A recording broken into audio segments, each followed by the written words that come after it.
ওং যোগেশ্বরী তাং শিরসা নমামি। আভাস। গীতা শ্রুতি প্রতিপাদিত যোগশাস্ত্র। শ্রীমদ্ ভগবদ্ গীতায় স্বয়ং যোগেশ্বর শ্রীকৃষ্ণ শ্রুতিসিদ্ধ ব্রহ্মবিদ্যা লাভের সদুপায় প্রদর্শন করিয়াছেন। এই জন্য প্রত্যেক অধ্যায়েই অন্তেই ভগবানের অমৃত বর্ষিণী বাণী গীতা যোগশাস্ত্র রূপে কীর্তিত হইয়াছে। যে যোগে উপনিষদুক্ত ব্রহ্মবিদ্যা লাভ হয় তাহাই গীতায় উপদিষ্ট হইয়াছে। সুতরাং গীতা বর্ণিত যোগ প্রণালী যে কিরূপ তদ্বিষয়ে কাহারও কোনো রূপ সন্দেহ হইতে পারে না। স্বয়ং ভগবান কৃপা পরবশ হইয়া সর্বোপনিষদের সারার্থরূপ অদ্বৈত সিদ্ধান্ত গীতা মধ্যে সন্নিবিষ্ট করিয়াছেন এবং তাহার উপদিষ্ট যোগ কৌশলেই গীতাভ্যাসী বিশুদ্ধ ব্রহ্মবিদ্যা লাভে কৃতকৃত্য হইয়া থাকেন। যোগ এই শব্দটি শ্রবণ মাত্র সাধারণত শ্বাস প্রশ্বাস নিরোধের কথাই অনেকে মনে উদিত হয়, কিন্তু বস্তুত শ্বাস প্রশ্বাস নিরোধী যোগ নহে। মহর্ষি পতঞ্জলি স্বীয় যোগ দর্শন গ্রন্থে চিত্তবৃত্তি নিরোধকেই শ্বাস প্রশ্বাস নিরোধকে নহে যোগ বলিয়া অভিহিত করিয়াছেন এবং অভ্যাস বৈরাগ্যকেই চিত্তবৃত্তি নিরোধের প্রধান উপায় বলিয়া উল্লেখ করিয়া শ্বাস প্রশ্বাস নিরোধরূপ বাহ্য প্রাণায়ামকে ক্রিয়াযোগের অঙ্গমাত্র রূপে নির্দেশ করিয়াছেন। আর যোগ বশিষ্ঠ গ্রন্থে চিত্ত নিরোধের চতুর্বিধ উপায় মধ্যে শ্বাস প্রশ্বাস নিরোধকে গৌণভাবে মুখ্যভাবে নহে গৃহীত হইয়াছে। গীতার্থ সন্দীপনী 6 অধ্যায় 35 নম্বর শ্লোক। এবং প্রধান প্রধান উপনিষদেও ব্রহ্মজ্ঞান লাভের উপায় নির্দেশকালে শ্বাস প্রশ্বাস নিরোধপূর্বক চিত্ত নিরোধের অত্যাবশ্যকতা উপদিষ্ট হয় নাই।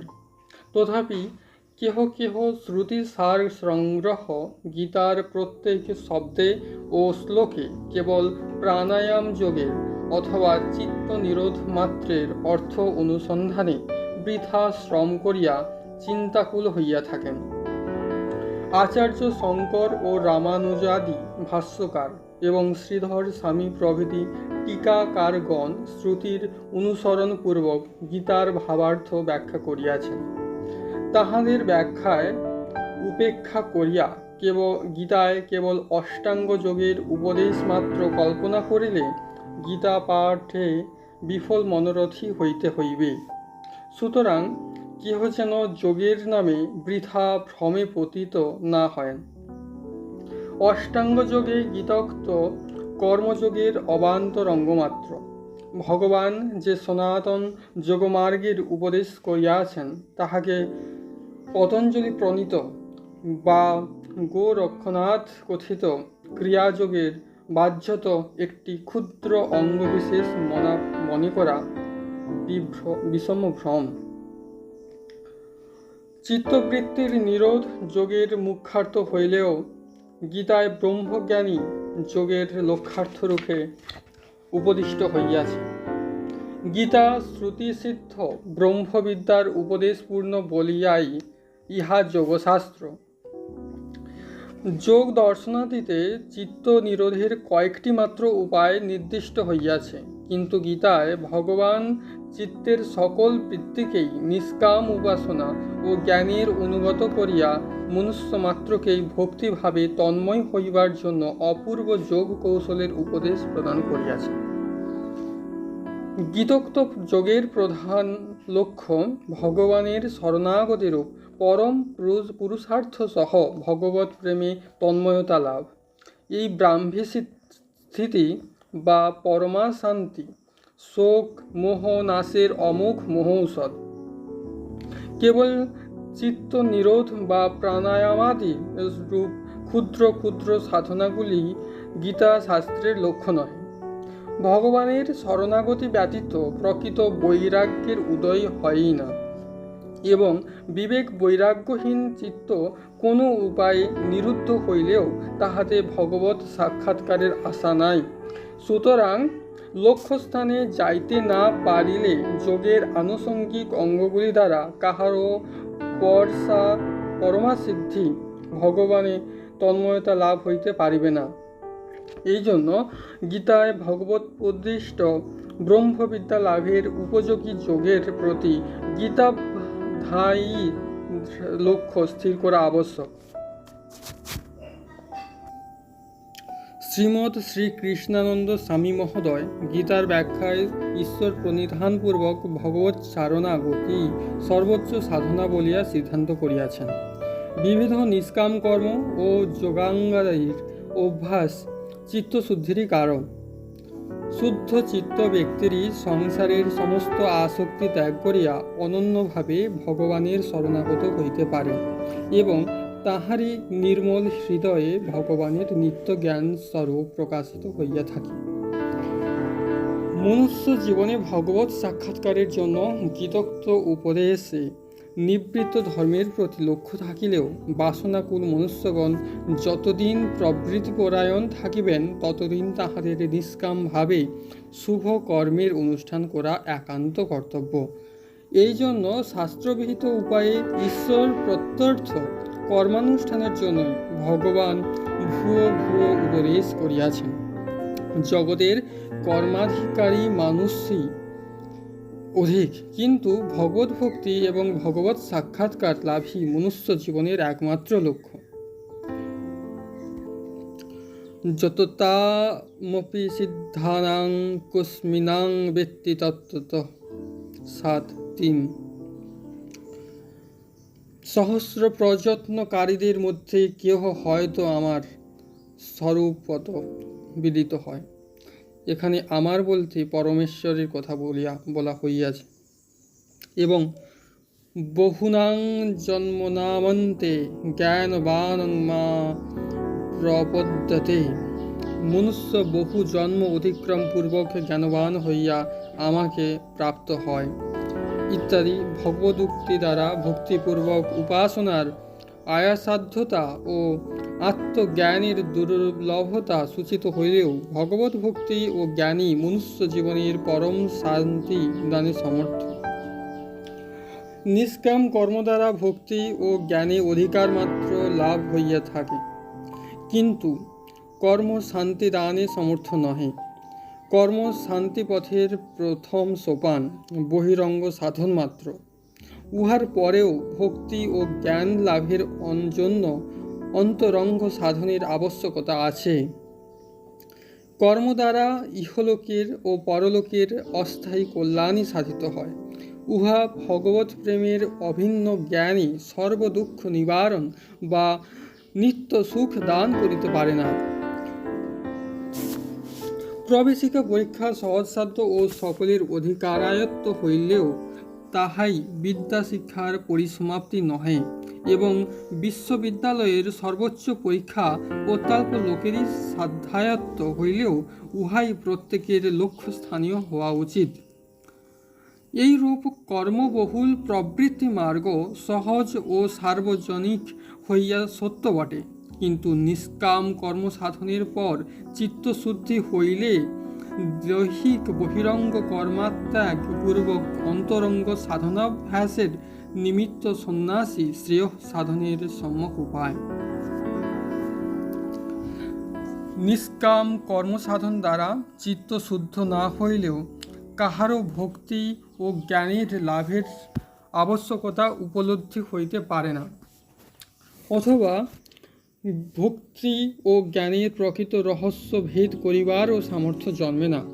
সুতরাং কর্মযোগের সম্পূর্ণতা লাভে কৃতকার্য হইতে না পারিলে, অর্থাৎ চিত্ত সত্ত্বগুণ প্রধান একনিষ্ঠ না হইলে ভগবানী ভক্তি অথবা অভিন্নভাবে তাহার নিত্য চৈতন্যরূপে স্থিতি লাভ হয় না। এই জন্য নিষ্কামভাবে শুভ কর্মের অনুষ্ঠান করিলেও চিত্তের শুদ্ধি ব্যতীত শান্তির আশা নাই। চিরজীবন কর্ম করিয়া যাও, তথাপি নিবৃত্তির উদয় হইবে না, এবং যাহাদের উপকারার্থে কর্মের অনুষ্ঠান করিতেছ তাহাদের দুঃখ একেবারে দূর করিতে পারবে না। জীবনের পূর্ব জন্মের দুষ্কর্মই দুঃখ দূর করিবার প্রতিবন্ধক হইয়া দাঁড়াইবে। দুঃখ অনন্ত ধারায় প্রবাহিত এবং অনন্তকাল ধরিয়া কর্মের করিলেও তাহাদের দুঃখ নিঃশেষিত হইবার নয়। তবে যিনি যে পরিমাণে নিষ্কাম শুভকর্ম করিবেন, তিনি সেই পরিমাণে নিজের চিত্তের স্থিরতা, সাত্ত্বিকতা লাভ করিয়া ভগবত ভক্তির ও বিবেক বিচার সহ জীবনের লক্ষ্য পথে অগ্রসর হইতে পারিবেন। এই জন্য সন্ন্যাসাশ্রমী নিবৃত্তি সাধনের অনুকূল। যাহারা কর্ম অনুষ্ঠান করিয়া থাকেন, একমাত্র কর্মের কর্তব্যতা নিশ্চয় করিয়া থাকেন, তাহারা প্রকৃত বিচারবান নহেন এবং নিম্ন সোপানে অবস্থিত হইয়া উচ্চাঙ্গ সাধনের সমালোচনা করাও তাহাদের অনধিকার চর্চা মাত্র। তাহারা আজীবন লোকসেবাদি বহিরঙ্গ কর্মের অনুষ্ঠান করিয়াও এ পর্যন্ত যখন নিজেরাও পরম তৃপ্তি লাভ বা অপরের স্থায়ী কোনো উপকার করিতে পারেন নাই, তখন তাহাদের মনঃকল্পিত কর্মমাত্রের অনুষ্ঠানে নিত্য শান্তি পাইবার আশা কোথায়? গীতার নিষ্কাম কর্মানুষ্ঠানের উপদেশ প্রদত্ত হইয়াছে সত্য, কিন্তু কর্মানুষ্ঠানকেই মনুষ্য জীবনের একমাত্র লক্ষ্য বলিয়া স্থির করিলে, অথবা কেবলমাত্র কর্মানুষ্ঠান দ্বারাই ভক্তি ও জ্ঞান লাভ হইবে বলিয়া নিশ্চয় করিলে এবং কেবলমাত্র কর্মই সম্পূর্ণ গীতায় উপদিষ্ট হইয়াছে বলিয়া প্রচার করিতে চেষ্টা করিলে ভ্রমেই পতিত হইতে হইবে। গীতার 6ষ্ঠ অধ্যায়ের 3য় ও 4র্থ শ্লোকে কর্ম ও কর্মসন্ন্যাসের সীমা নির্দিষ্ট হইয়াছে। বেদ বিহিত কর্মের অনুষ্ঠান দ্বারা চিত্তশুদ্ধিবশত জ্ঞান নিষ্ঠা পরিপক্ক হইলে আর কর্ম করিতে হয় না। গীতা সন্দীপনী। তখন কর্মানুষ্ঠানের নিবৃত্তি হেতু সন্ন্যাসাশ্রম গ্রহণেরও অধিকার লাভ হইয়া থাকে।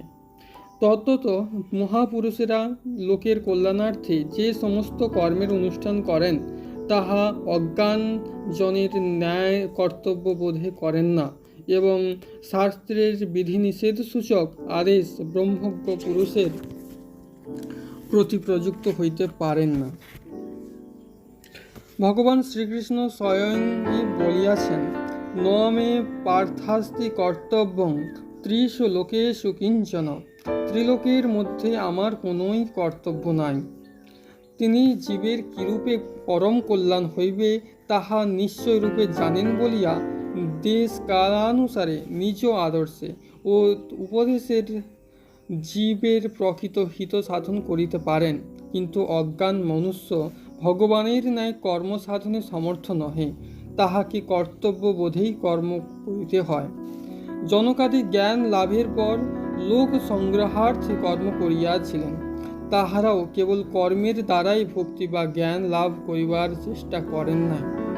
সাধারণ মনুষ্যের কর্ম পুণ্য পাপ মিশ্রিত, শুক্ল বা কৃষ্ণ শুক্ল কৃষ্ণ। অজ্ঞানতাবশত লোকের পুণ্য পাপের অতীত নিবৃত্তি কারো কর্মের অনুষ্ঠান করিতে অসমর্থ।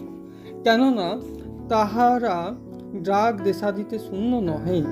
একমাত্র ব্রহ্মজ্ঞ পুরুষই পুণ্য পাপের বিধিনিষেধের অতীত অশুক্ল অকৃষ্ণ কর্মের দ্বারা জীবের পরম কল্যাণে সাধন করিতে পারেন। কিন্তু তত্ত্বজ্ঞান ব্যতীত কর্মের এই প্রভেদ পাশ্চাত্য শিক্ষা শানিত বুদ্ধিতে অনুভব হইতে পারে না।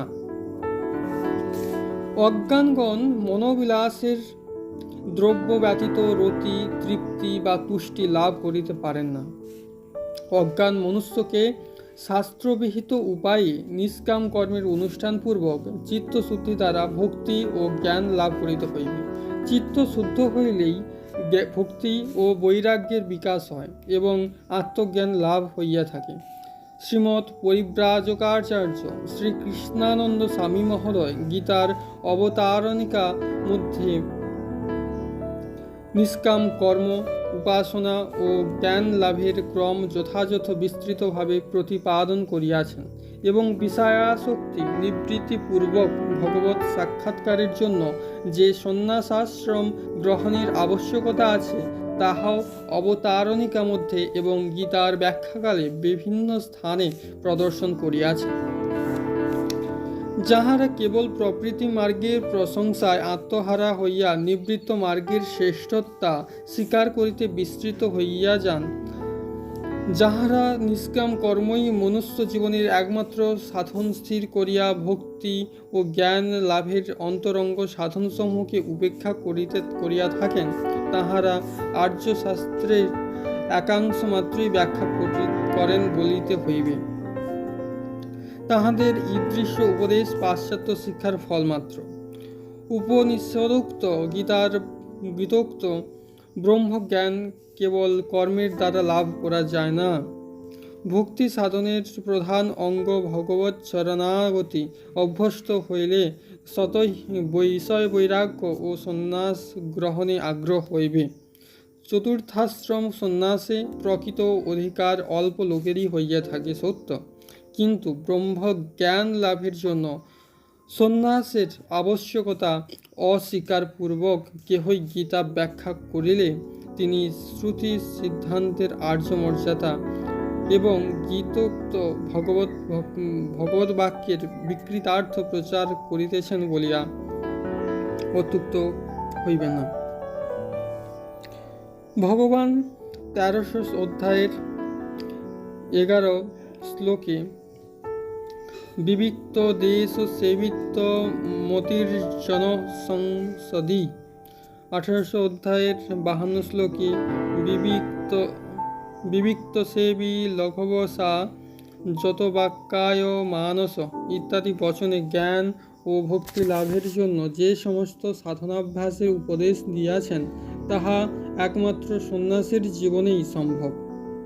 ভগবান অর্জুনের অধিকারানুরূপ তাহাকে ক্ষত্রিয় যোজিত কর্তব্যেরই অনুষ্ঠানপূর্বক চিত্তশুদ্ধির লাভের উপদেশ দিয়েছেন মাত্র। চিত্তশুদ্ধি লাভ হইলে বিবেক বিচারের উদয় হয় এবং কর্তব্যানুষ্ঠানের আবশ্যকতা থাকে না। সন্ন্যাস জীবনেই অনন্য শরণাগতি আভাস হইয়া থাকে এবং সন্ন্যাস জীবনেই আত্মজ্ঞানের সবিশেষ বিকাশ হয়। শাস্ত্রীয় রীতিতে কর্মজীবন অতিবাহিত করিলেই সন্ন্যাসের অধিকার লাভ হইতে পারে। নিষ্কাম কর্ম ধর্ম সাধনের প্রধান সোপান এবং শরণাগতি ন্যায়ই ব্রহ্মজ্ঞান লাভের অব্যর্থ উপায়। নিষ্কাম কর্মসাধন, গৌণ ত্যাগ এবং চিত্তশুদ্ধির পর ধ্যান ও বিচরণাদির জন্য তুর্যাশ্রমোচিত সাধনে মুখ্য সন্ন্যাস। অনেকেই কর্ম অধিকারের বলিয়া গীতার স্থানে স্থানে সকাম শুভ কর্মেরও উল্লেখ আছে এবং প্রধানত চিত্তশুদ্ধির নিমিত্তই নিষ্কাম কর্মই প্রথম 6 অধ্যায়ে উপদিষ্ট হইয়াছে। গৃহস্থাশ্রমেও ভগবদুপাসনার অভ্যাস হইতে পারে, কিন্তু ভক্তি বিকাশের সঙ্গে বৈরাগ্যের উদয় হইলেই চতুর্থাশ্রম সন্ন্যাসের গ্রহণের আবশ্যকতা হয়। সন্ন্যাসের জীবনী পরাভক্তি ও ব্রহ্মজ্ঞান বিকাশের বিশেষ অনুকূল। অতএব সন্ন্যাসাধিকারীর অল্পতা হইলেও উহার একান্ত আবশ্যকতা অস্বীকার করিতে পারা যায় না। শ্রুতি সার সংগ্রহ গীতায় শ্রুতোক্ত ব্রহ্মজ্ঞানী যে উপদিষ্ট হইয়াছে তাহা কেহই অস্বীকার করিতে পারবেন না। সেই শ্রুতি ব্রহ্মজ্ঞান লাভের উপদেশকালে কহিতেছেন, অন্তঃকরণ ও ইন্দ্রিয়গণের সংযমপূর্বক উপরত ও সমাহিত হইয়া বিশুদ্ধ বুদ্ধিতে আত্মসাক্ষাৎ করিবে। শান্ত দান্ত উপরতস্তি তুৎসু সমাহিত ভূতাত্মনো বাত্মানং পশ্যতি বৃহদারণ্যক। সুতরাং গীতার উপদেশানুসারে কর্মানুষ্ঠান পূর্বক চিত্তশুদ্ধির পর চতুর্থাশ্রম সন্ন্যাস গ্রহণের আবশ্যকতা আছে। গীতায় ভগবান শ্রীকৃষ্ণ শ্রুতিসিদ্ধ সন্ন্যাস আশ্রমের উচ্চ মর্যাদার প্রতি লক্ষ্য নির্দেশপূর্বক কলির দুর্বলাধিকারী দিকের চিত্তশুদ্ধির জন্য নিষ্কাম কর্মযোগীর উপদেশ প্রদান করিয়াছেন। পরে ভগবত ভক্তি ও তত্ত্বজ্ঞানের লাভের নিমিত্ত শুদ্ধচিত্ত ব্যক্তির স্বতই নিবৃত্ত পথে সন্ন্যাসে মতি হইবে, ইহাই আর্য শাস্ত্রের সিদ্ধান্ত। গীতায় সন্ন্যাসাশ্রম উপেক্ষিত হয় নাই, বরং সন্ন্যাসের সুগম পথ কর্মযোগের অভ্যাসের দ্বারাই ভক্তি ও জ্ঞান যোগের অধিকার লাভের নিমিত্ত সন্ন্যাসী সমর্থিত হইয়াছে। শ্রী ভগবান ভক্ত উদ্ধবকে বলিয়াছেন, গৃহাশ্রম যখনত ব্রহ্মচর্যং হৃদয় মম বক্ষস্থানদ্বয়বাস সন্ন্যাস শিরসি স্থিত। ভাগবত।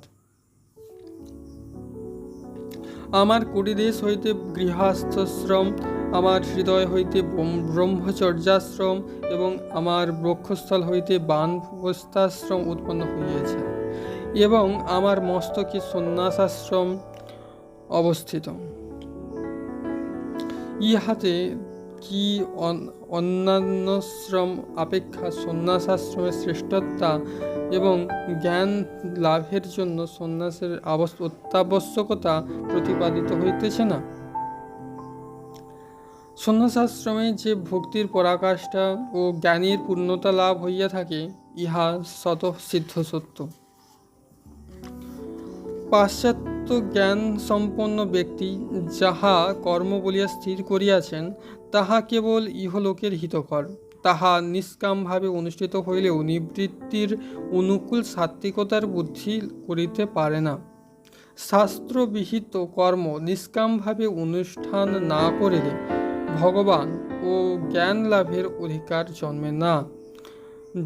শাস্ত্রবিধিমুৎসৃজ্য ইত্যাদি শ্লোকে ভগবান স্বয়ংই নব্যশিক্ষিতগণের এই বিষয়ে ভ্রম প্রদর্শন করিয়াছেন। বুদ্ধের ত্রিবেদ ভেদকর বিষয় আলোচনা করিলে কর্মের কর্তব্যতা সম্বন্ধে সন্দেহ দূর হইতে পারে। গীতার প্রথম 6 অধ্যায়ে গৌণী ভক্তি কর্মযোগ, দ্বিতীয় 6 অধ্যায়ে ভক্তির উদয় বা উপাসনা ভক্তিযোগ এবং তৃতীয় 6 অধ্যায়ে পরাভক্তি জ্ঞানযোগ বিবৃত হইয়াছে। সর্বধর্মান পরিত্যাজ্য মামেকং শরণং ব্রজ। সর্বতোভাবে এই ভগবৎ শরণাগতির গীতার প্রত্যেক শ্লোকে ও প্রত্যেক শব্দে প্রতিধ্বনিত হইয়া ভগবদ্ভক্তের হৃদয়ে ঐশী শক্তির সঞ্চার করিয়াছে।